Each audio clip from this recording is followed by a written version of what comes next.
Thank you for joining us for the last webinar in the Acadia 101 series. Today we'll be talking all about financial preparedness.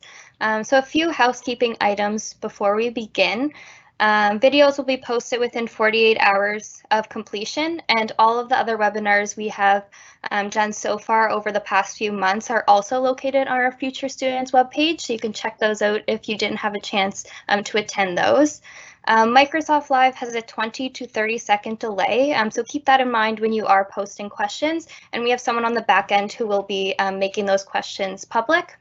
If you do have any questions throughout the presentation, please put them in the questions box and we will address them during the live question and answer period at the end. So I am Danielle. I'm an enrollment advisor here at Acadia, and I will be the moderator for today's session. I also graduated from the School of Business in 2016, but I wasn't really a numbers person, so I'm not the best to talk all about budgeting and numbers. So we do have Mike Kennedy, who is an accounting professor in the School of Business. So I will hand it off to him now. Great, thanks, Danielle. So what are you in for? An exciting Wednesday afternoon, evening, or morning, wherever you're at in the world joining us from. We're going to talk about financial preparedness and how you can get prepped for the year ahead at Acadia. The objective of this session is simply to let you know about some of the many resources that we have available to help you out with financial planning at Acadia, and hopefully to answer any questions that you have. So first part of our presentation, I'll walk you through some of the tools we have available on the Acadia website to help you with financial planning. I'll talk a little bit about budgeting and why that's important to do. And then we'll look at a few of the resources and the things that maybe you should be thinking about as we head into the fall, as you plan for your finances for the year ahead and the coming years. And encouraging you, as Danielle said, feel free to ask questions in the live Q&A section throughout the presentation. If I don't get to it while we're doing the presentation, we do have a time period at the end of the session allocated for that. So if you're excited, feel free to indicate that in the chat function. I know I get fired up when it comes to accounting. So my name is Mike Kennedy.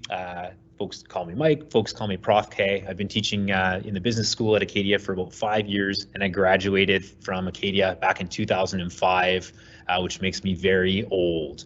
I teach a number of courses, so if you're taking the business program, you may see me in the Intro to Accounting in the fall.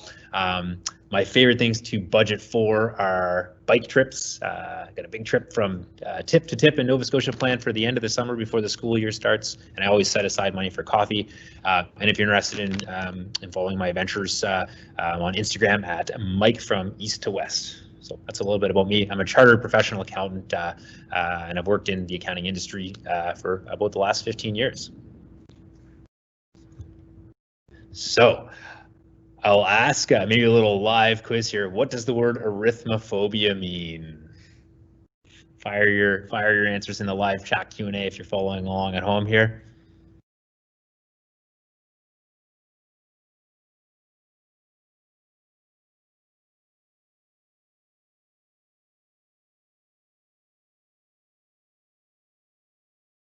People are so scared about arithmophobia, they don't even have comments about it. Next slide. So arithmophobia is one of the things that I often, as an accountant, spend a lot of time with my students, with clients, helping them work through. Arithmophobia is a morbid fear of numbers. I think so often we're intimidated by anything that has anything to do with budgeting or accounting or finance, simply because we don't know or talk that much actively about it. So my goal, there we go, Monique, boom. That 30-second delay, everyone's all over it. Adriana as well. So a lot of people are scared of finance. We're going to try to quell some of those fears today and give you some tips and resources that you have available to you at Acadia to help you through. So if we can go to the next slide, when it comes to arithmophobia, I think a really important thing to keep in mind is that university is an investment.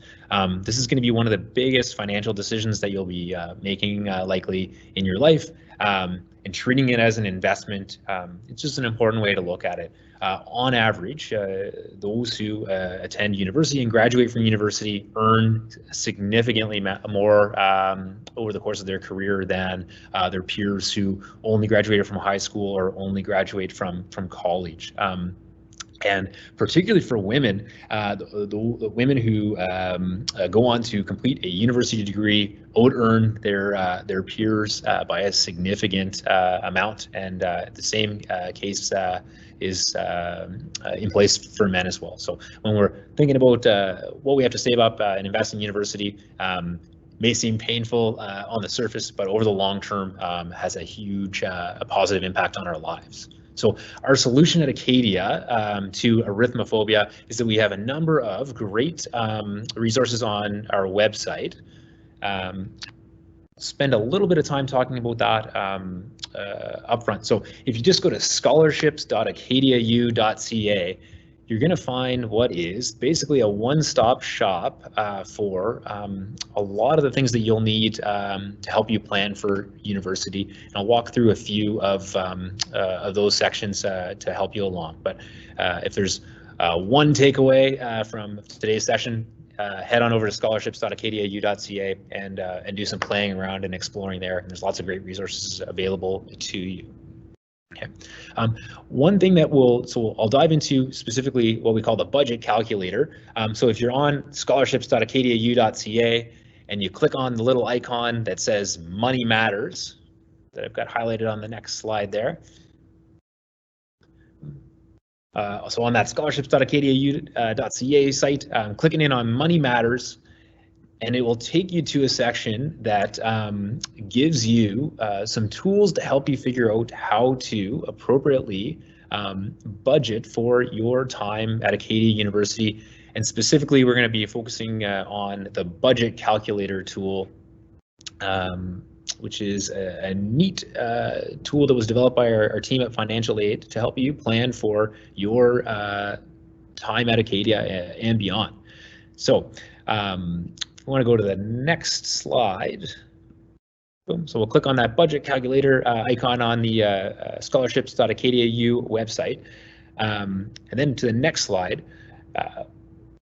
you may want to know what is a budget. And basically with that, all we're looking at is we're trying to guesstimate with informed information, estimate what sources of income we're going to be receiving or what resources we have available to us relative to what we have to spend over a period of time. So we're making a budget to kind of see into the future how much resources we need in order to meet like expenditures that we have expected. A nice quote I like to share on budgeting. We're simply telling our money where to go instead of wondering where it went. So budgeting is a super important tool for us to help us be prepared for what's coming our way expense-wise, and how we're going to come up with the resources in order to meet expenditures that we have in our future. A number of really important reasons to make a budget. Feel free to weigh in on the chat if you are currently keeping a budget. Love to know yes or no, how often you're doing it, what you're currently using to budget. As an accounting professor, I highly recommend keeping a budget. There's all kinds of reasons for this. The biggest one is that it helps us set a goal, and we're more likely to achieve goals that we've written down to attain. So just simply by keeping a budget, it's a tool for helping us to set some goals and attain them. In many cases, it helps us to identify constraints or opportunities. Unless we've written down kind of what expenditures we've got coming down the pipeline, we may not have enough resources for them. And so by simply listing out expenditures that we have, it's given us a bit of a roadmap to help us let us know how much we're going to have to save into the future in order to meet our financial goals. Helps us keep our spending in check by monitoring it regularly. And we can build in kind of some contingencies or like a rainy day fund that'll help us prepare for emergencies that might otherwise catch us off guard financially. And it can also identify bad habits. There's nothing like looking at your bank statement when you're going through your budget at the end of the month and thinking and looking and seeing maybe I've spent a bit too much in one particular area and I need to change my behavior around it. Okay. So on the scholarships.acadiau.ca site, we've got the budget calculator. I'm not going to walk through this in depth today, but I would highly encourage you to pop on over there and play around with it a little bit. Really intuitive to use. You can indicate kind of what provide a bit of demographic information. So if you're a Nova Scotia resident, a Canadian citizen, an international student, whether you're living in residence or on campus, you can input a few basic parameters on the website, and then it will automatically spit out certain information that meets those parameters that you've put in. So it'll be auto-populated with tuition amounts, and it'll give you some guidance on how to come up with like some of your living expenses as you prep for the year ahead. So that budget calculator, highly recommend that you use that in order to form a preliminary budget that's going to give you a sense of what expenditures are coming your way over the course of the next year or several years, and what you're going to have to budget in terms of resources to be able to afford to attend a university. Okay, so encourage you to check out that tool. I'm going to talk now about some of the many available resources that we have available to help you out on the resources side of your budget. So the funds that you have are going to make available to be able to attend university. So I'll talk about scholarships, bursaries, and grants, some of the employment opportunities that we have on campus and off campus, some neat resources through an on-campus center called the Acadia Entrepreneurship Center, and then some broader government-supported programs that we have in place in the province and Canada and abroad. So this is a big expenditure, this is a big investment, but there are a lot of resources available if we're willing to invest a little bit of time to explore them.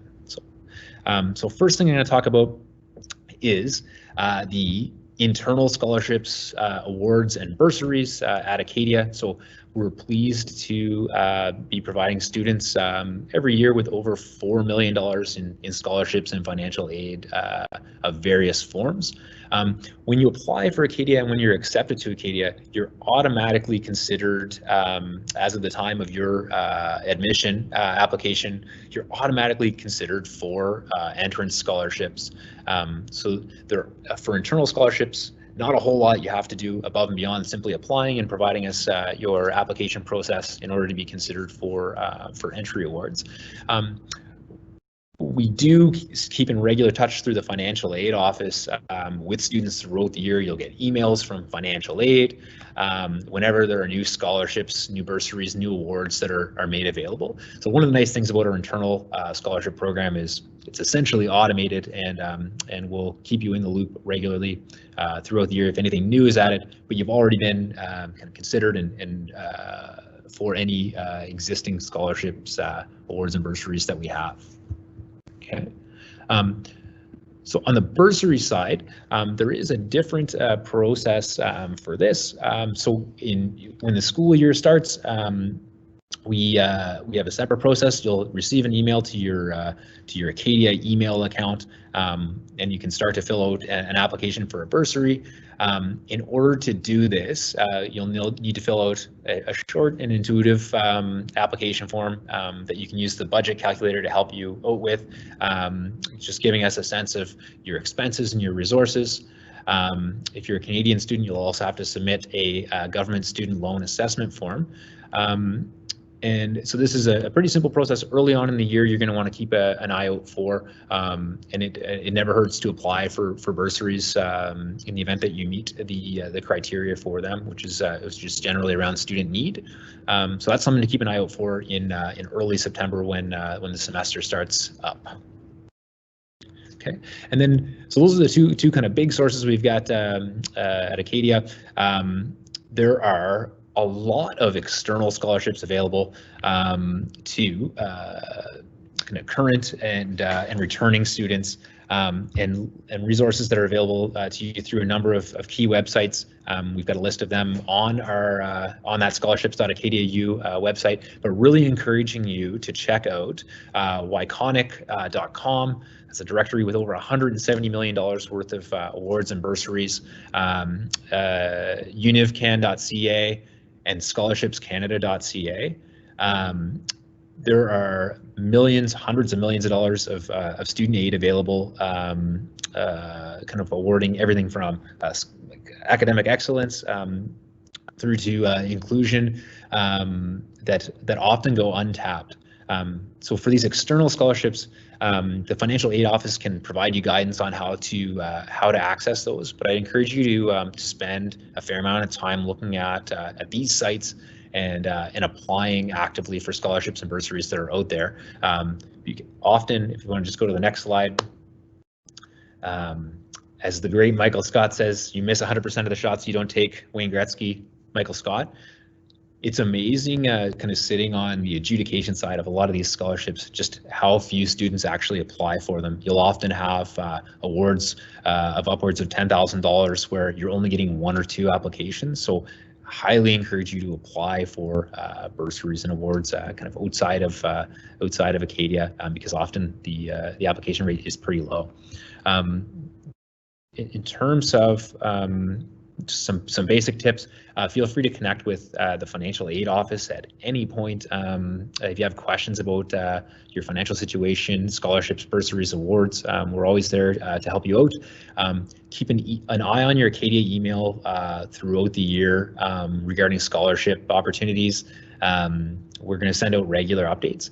I encourage students to, even if it's once every 2 weeks, kind of block off a little bit of time in their calendar to go back through their inbox and check in on whether there are scholarships that are available to them that they should be applying for. And so blocking out a bit of time to work actively towards that.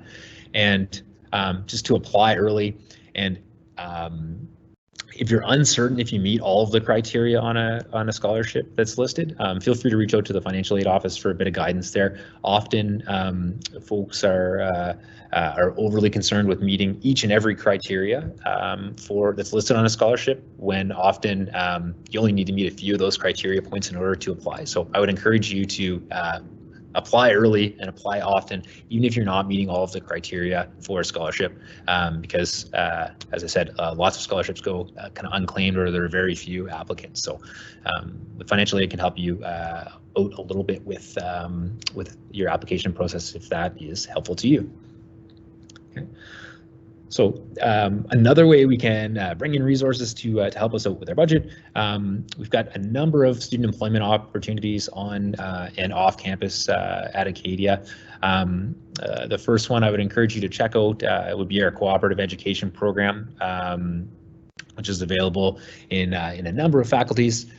Great way to get connected with employers kind of early on in your studies. That often leads to jobs after graduation, and provides you great paid work opportunities to work and learn with companies you're interested in. So the co-op education website, a great resource for some initial information on that. Typically starting that or entering into discussions on that during your second year, but you want to have that on your radar. Encouraging you to keep in touch with the Acadia Students Union. That's your campus government, the largest student employer on campus. They run everything from a clothing store to the on-campus bar, the Axe Bar and Grill, and a number of other student services.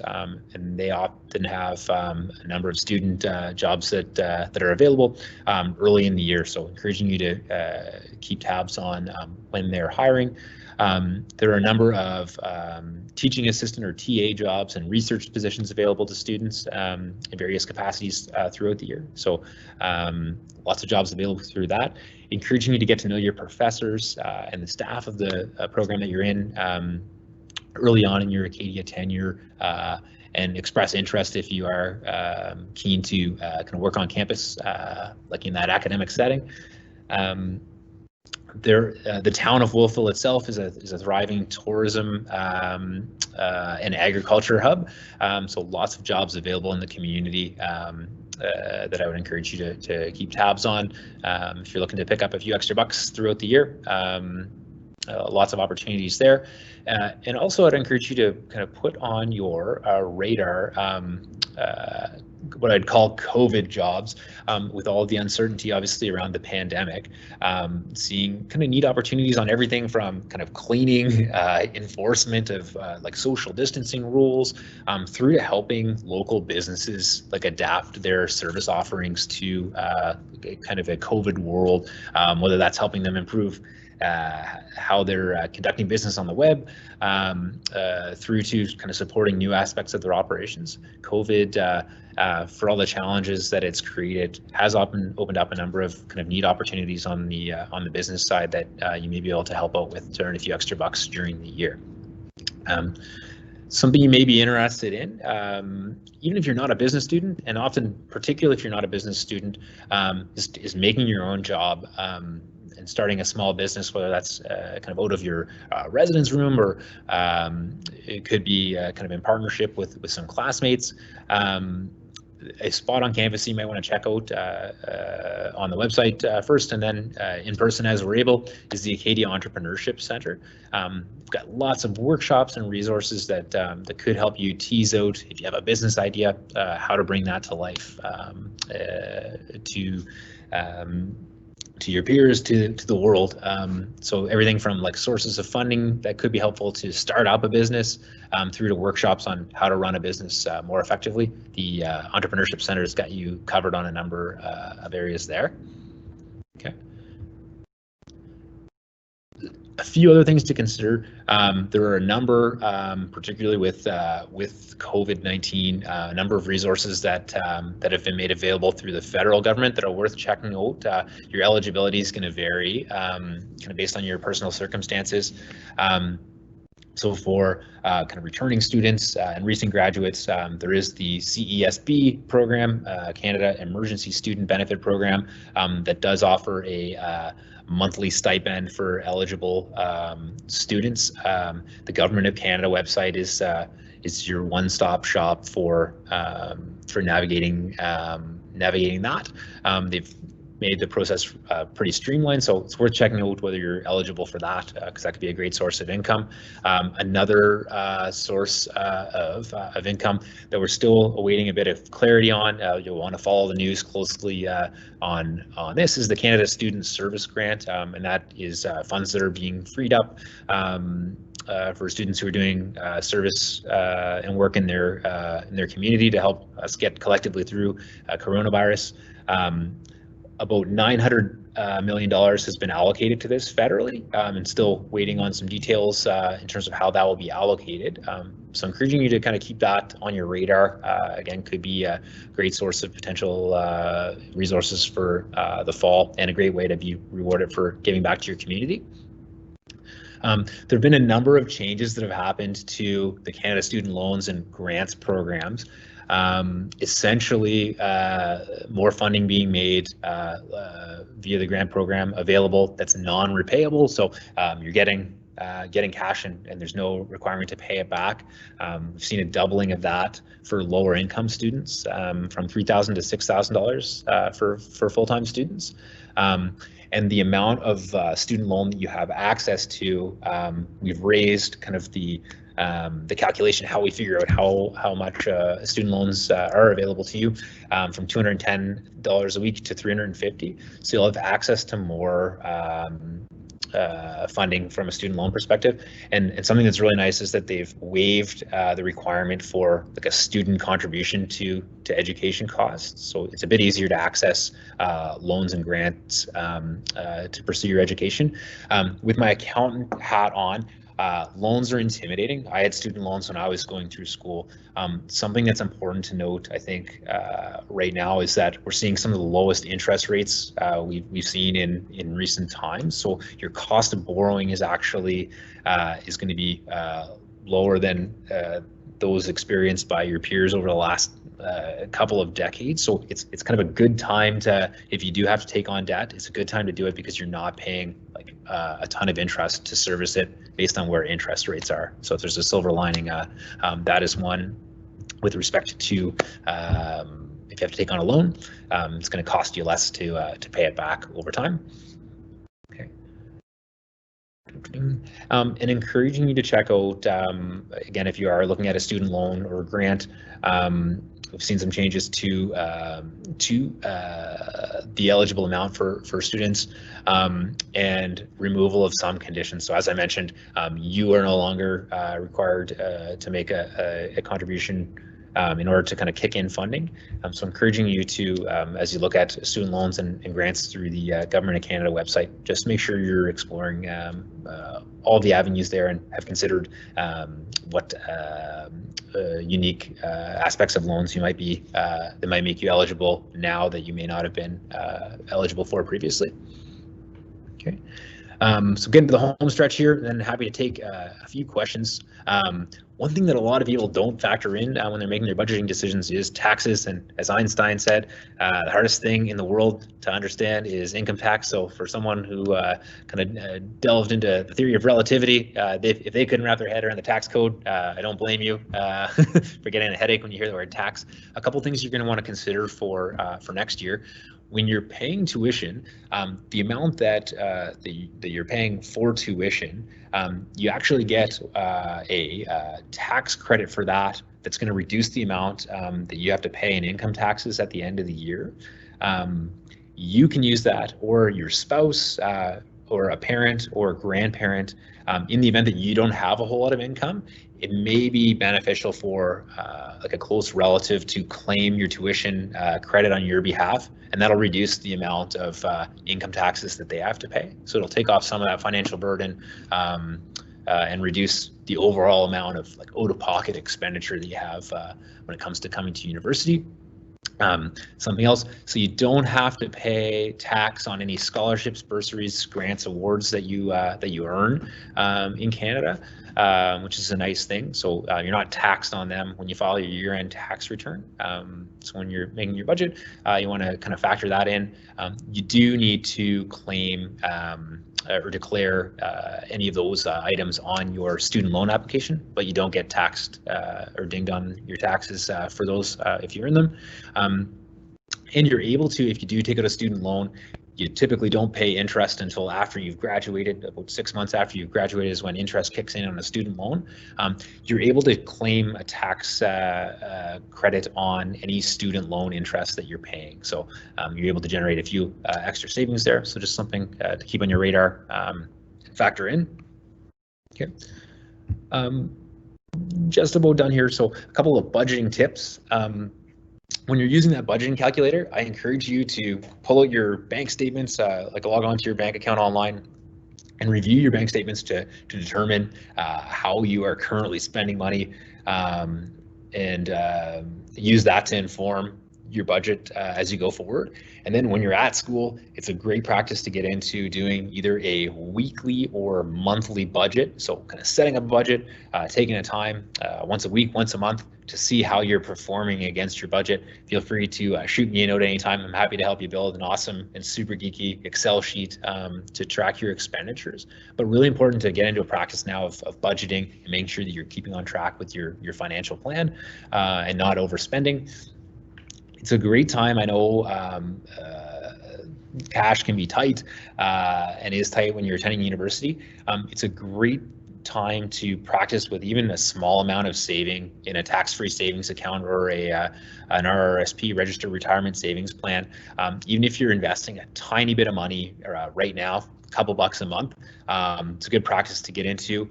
And due to compound interest, which we won't get into today, a little bit saved now helps you generate kind of big returns, kind of like a snowball over time. So getting into the practice of saving just a little bit of money right now is a great one if you can afford to do it. And encouraging you as you're going in your budget, there's a number of COVID-related savings that are out there. For example, if you have a car, I encourage you to get in touch with your car insurance company. They've reduced rates if your driving patterns have changed. It's a hassle-free process with most insurers. If you're changing or you're dealing with your insurance company, like a telephone company, a number of banks are offering kind of flexible payment options, payment deferral options. So encouraging you to check out what's available to you with respect to kind of COVID-related change-ups to billing and expenses that are being offered by service providers. Okay. So key takeaways, excited to jump into some questions here. Number one, encouraging you to jump onto scholarships.acadiau.ca and try out that budget calculator tool and use that to make a budget for the year ahead. Encouraging you to log on to some of those external sites that I referenced for scholarships, awards, and bursaries, and apply early, apply often. A significant number of the millions of dollars in scholarships available, like at Acadia and federally, only have a few applications. So put your name in the mix, and it doesn't hurt. You miss 100% of the shots you don't take on that. Keep an eye out on your Acadia email throughout the year for opportunities for scholarships. Set aside a bit of time to do that. Invest a bit of time to applying for scholarships throughout the year. And just know that we're here to support you. If you have any questions on any matters of finance, financialaid.acadiau.ca. We're happy to help you out and answer any questions that you have on that. So that is all I had for our presentation. I hope everyone is still awake here. We'll dive into some of the questions that I see here in the chat box. Okay, so.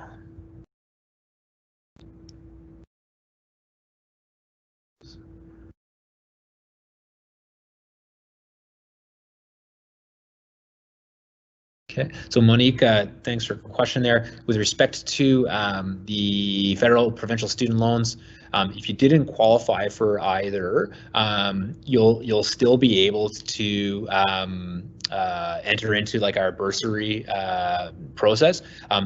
For that situation, best bet is to get in touch directly with financial aid, because it kind of varies from individual to individual.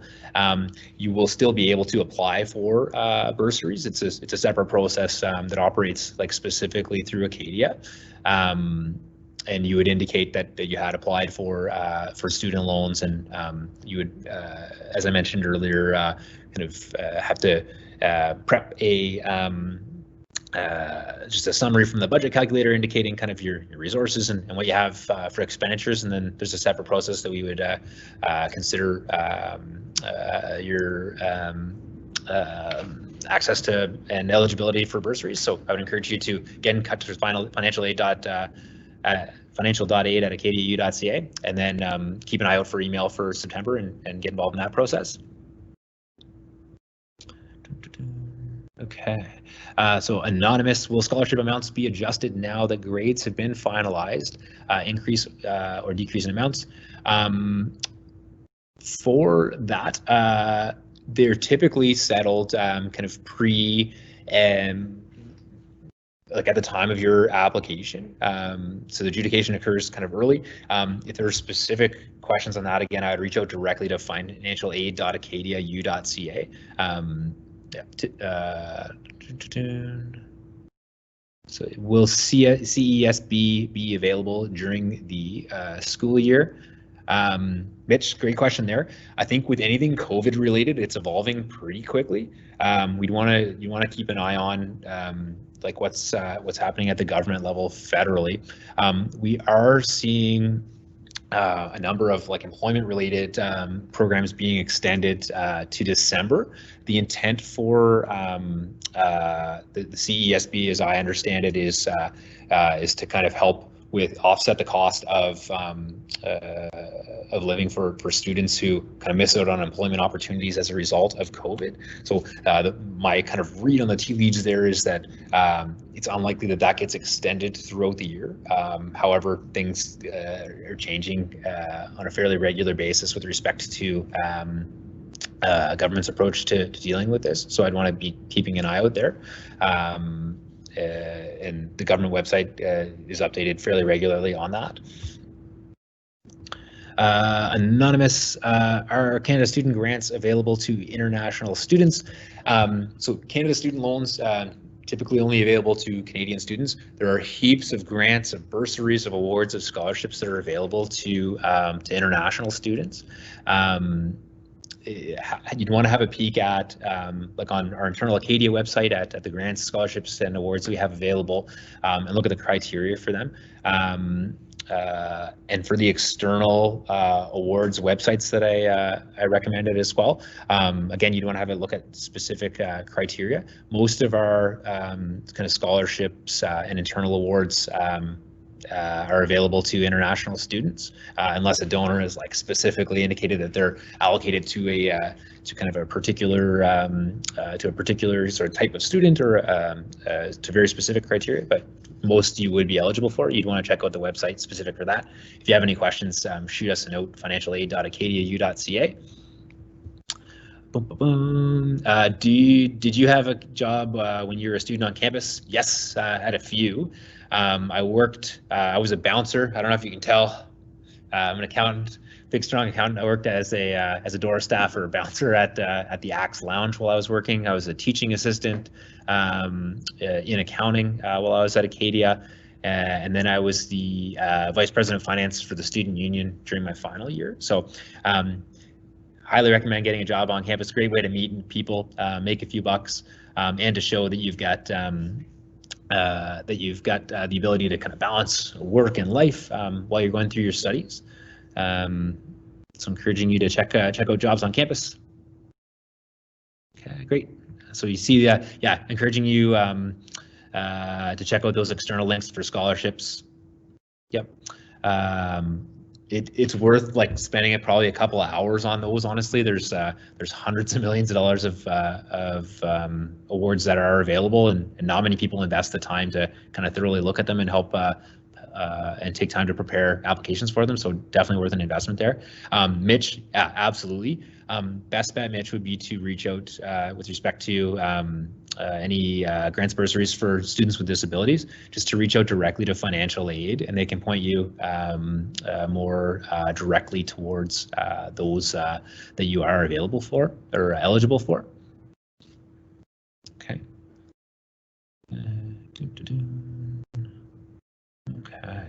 Adriana, a great question. So do you know if there are any on-campus student jobs that don't require a minimum GPA requirement? So typically for like research assistants and teaching assistant jobs, more often than not, like I'm a faculty member, so if I'm hiring like a research assistant or a teaching assistant, I would hope or expect that they would be a strong performer in my class. I don't set a clear kind of GPA threshold on kind of who I would hire, but typically be working with someone who did well in my class. That would largely depend on what the job is. Goal with many of the on-campus student jobs is to make sure that we're able to provide kind of work for you with the ultimate goal of supporting you kind of in your studies. So that academic performance side of things is super important, but the variation or requirement for GPA would vary kind of job by job. So you'd want to check in with like the students union with a faculty member you might be working with your co-op office on specifically what those GPA requirements are. Okay. Any other questions there? I think I've cleared up the queue.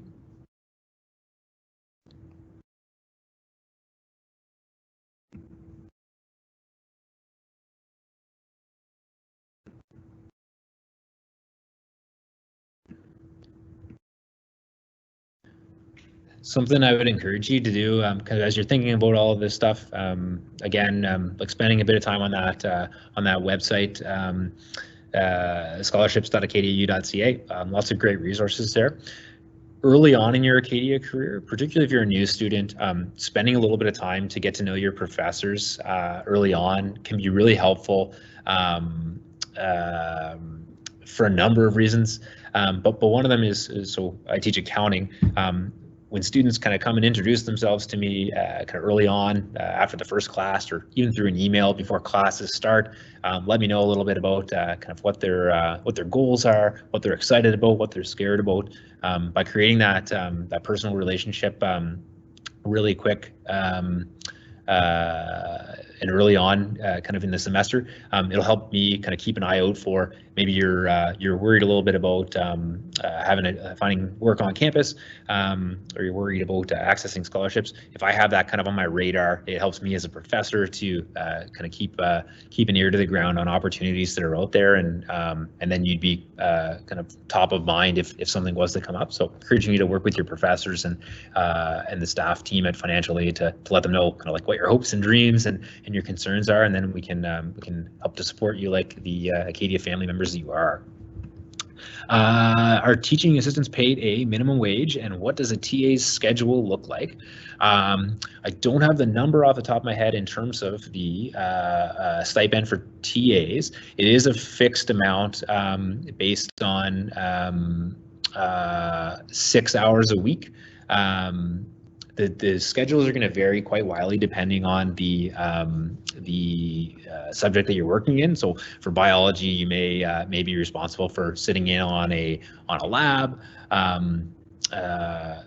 For other courses, like my TA for accounting is going to spend those 6 hours a week doing some office hours for students, doing some tutoring, and then maybe marking some quizzes. So expectation is that it's an average of 6 hours a week throughout the term, and that wraps up before exam period starts.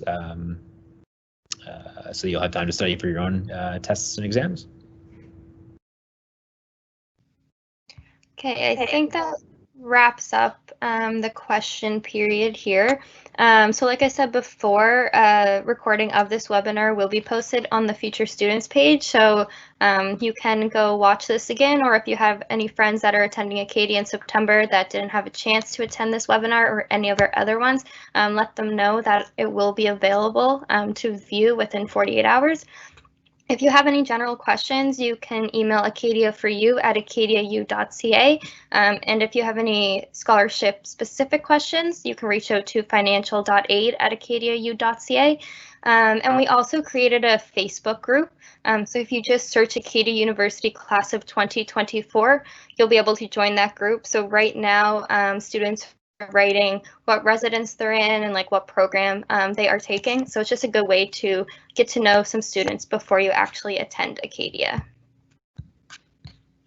Thank you so much for attending this webinar this afternoon, and enjoy the rest of your day.